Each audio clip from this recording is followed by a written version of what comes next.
UK live Uttarakhand जुनून सच दिखाने का। सबसे पहले मैं विश्व पर्यावरण दिवस की सभी जनमानस को बधाई देना चाहता हूँ।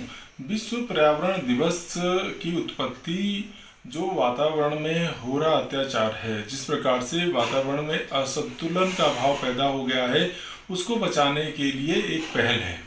इसमें सबसे पहली बात कहते हैं, यदि हम भारत के परिप्रेक्ष्य में लें तो हमारे पास पर्याप्त मात्रा में अभी जंगल हैं, इसके लिए हम भाग्यशाली हैं।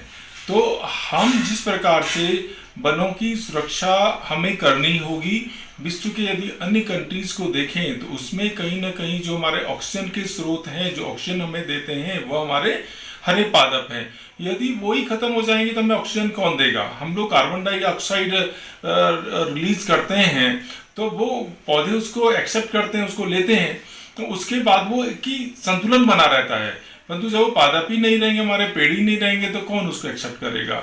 इसका यही कारण है कि हमारा जो वातावरण गर्म हो रहा है CO2 की मात्रा बढ़ने के कारण।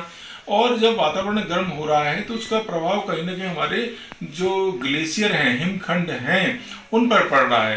तभी आपने देखा होगा कि कभी हमने देखा कि जैसे हमारे यहाँ बुरांस है, बुरांस कहाँ मार्च में खिलता था, कभी वो जनवरी में खिलना स्टार्ट हो गया। जाड़ा जो हमारा समय, जो ऋतुएं आती थी, उसमें कहीं ना कहीं बदलाव आपको देखने को मिले हुए।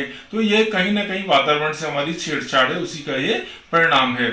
हम अब जब आता है तो हम लोग मौसम ऐसा आएगा गर्मी का, हम लोग जंगल में आग लगा देंगे। जंगल में आग लगा देंगे कि इसमें अच्छी हमारे फिर घास होगी, घास होगा तो हमारे चारे का, वो गलत फहमी है। गलत फहमी क्या हुआ आपका? क्या है कि जैसे जंगल में किसी ने आग लगा दी, केवल किसने लगा दी कि घास अधिक होगा, परंतु उसके साथ कभी कल्पना करी है पेड़ पूरा जल जाता है, उसका सिस्टम जल जाता है। यदि हम अपने पे ही एक थोड़ा माचिस की तिल्ली हल्का लगा तो हमें कितनी बड़ी पीड़ा होती है। इस प्रकार से उस पादप पीड़ा, उसमें भी जीवन है। उसके जो पेड़ में घोंसले में पक्षियों के घोंसले हैं, उसमें अंडे हैं, बच्चे हैं, सारे नष्ट होते हैं। छोटे जो हमारे हिरन जो जंगलों में रहते हैं, जो नाना प्रकार के पशु पक्षी हमारे वहाँ पे रहते हैं, उनके जो छोटे छोटे शिशु हैं वो भाग नहीं पाते, वो जल के नष्ट हो जाते हैं। तो कहीं ना कहीं हमारी जो जैव विविधता है उसमें फर्क पड़ता है। तो हमें वातावरण को बचाने के लिए जो वातावरण के अलग अलग पहलू हैं उस पर विचार करना चाहिए। मैं धन्यवाद देना चाहूँगा अपना हमारे देश के प्रधानमंत्री मोदी भाई को कि उनने जो पर्यावरण की सुरक्षा को लेकर के सत्तासीन होते ही ध्यान दिया और पूरे राष्ट्र में स्वच्छता अभियान चलाया। स्वच्छता, क्योंकि गंदगी का अंबार ही कई रोगों को उत्पन्न करता है। तो आज जिस प्रकार से हम देख रहे हैं वातावरण में स्वच्छता है, जिस प्रकार से हमारे जो छोटे बच्चे हैं, हमारे जो युवा हैं, सब में पर्यावरण की सुरक्षा को लेकर के जागृति का भाव पैदा हुआ है, स्वच्छता का भाव पैदा हुआ है। मैंने अभी देखा, मैं अभी जा रहा था मैं एक जगह, तो बच्चों ने, मैंने जानबूझ के एक रैपर नीचे फेंका, तो उस घर के एक छोटे वाले ने कहा नहीं अंकल, ये यहाँ पे रैपर यहाँ नहीं फेंकना है, इसका डस्टबिन में डालना है। तो क्या उसने जाना कि मुझे ये चीज़ डस्टबिन में डालनी चाहिए, इसकी जगह कहाँ है? तो इसी प्रकार स्वच्छता को लेकर के चलाए जाए अभियान पूरे भारत देश के अंदर, इसकी प्रेरणा पूरे विश्व को लेनी चाहिए। और हमारे देश में जो कोई अभी कमियां हैं, उस कमी को भी दूर करने का हमें प्रयास करना चाहिए। हमारा मार्गदर्शन हमारा प्रथम सेवक कर सकता है, तो उसका अनुपालन हमें करना होगा। जैसे हमारे पास जो समाज में प्लास्टिक की समस्या है, प्लास्टिक ऐसा चीज है कि जो कभी नष्ट नहीं होती है, तो उसको हम कोशिश करें कि प्लास्टिक का उपयोग ना करें।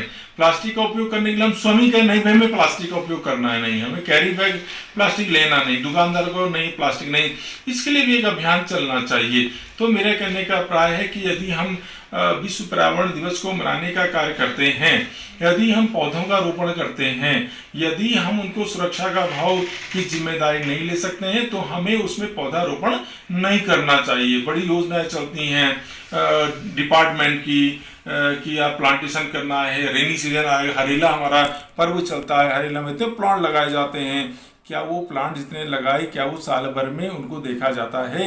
मैं इसके लिए जो हमारे वृक्ष मित्र रहे सकलानी जी, उनको भी आभार करता हूँ। बहुत बड़ा जंगल उन्होंने किया, जंगली जी ने इसमें काम किया, हमारे गौरा देवी जी ने इसमें काम किया, सुंदरलाल बहुगुणा जी ने इसमें काम किया।